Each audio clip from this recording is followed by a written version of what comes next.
Logi Geirsson, 3 marka sigur á Val í kvöld. Það leit nú ekkert sérstaklega vel út hjá okkur í upphafi seinni hálfleiks. Hvað finnst þér liðið að fengja út úr þessu leik?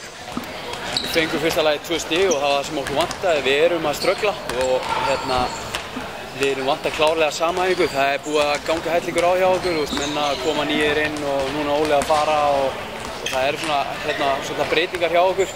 En það afsakar það ekki, við eigum ekki getað að spila handbolta, en ég tel að við höfum bara 2 lið í dag sem voru bara að keppa í miðjadeild sem var bara baráttan 2 stig og ég er ánægður með það.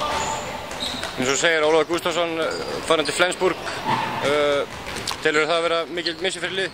Já, hann er það, fyrirliðinn okkar og gríðarlega góður leikmaður. Ég held að nýtist bara þeim betri í Flensburg. Það er náttúrulega búið að gæta hans gríðarlega vel inn í deildinni og hann var kannski svona topp leikmaðurinn í deildinni þar að ég kom. Nei, fyrir áður en tímabilið byrjaði og en þetta verður bara ævintýri. Þú varst með 4 mörk í kvöld, 7 fiskaða bolta og einhverjar 6-7 stóðsendingar. Má segja að Logi Geirsson sé kominn aftur?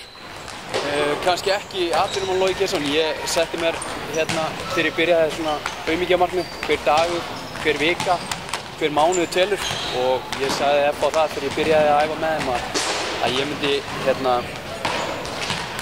myndi vera góður í svona janúar, febrúar þegar seinni umferðin byrjaði. Fyrir hálfu ári gæti ég ekki keyrt bíl, þannig að ég sé þetta svolítið öðruvísi heldur en fólk í kannski pöllunum. Þannig að ég ætla mér að koma tilbaka og ég náði einu góðu skoti í þessum leik sem var virkilega gott en náði þetta 4 mörk og hjálpa liðinu, klára leikinn í lokin. Kemur inn á að mæta kannski með 18 manna Logi Geirsson í janúar eða þá stefnan tekin á Barcelona?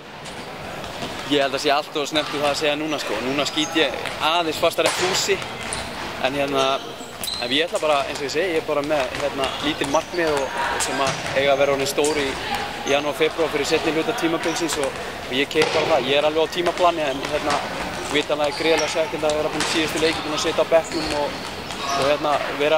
geta kannski ekki æft 100%. Ég æfi svona aðra hverja æfingu 100% og hvíla þess á milli en alltaf er ég að vera betri þannig að ég fókusa bara það.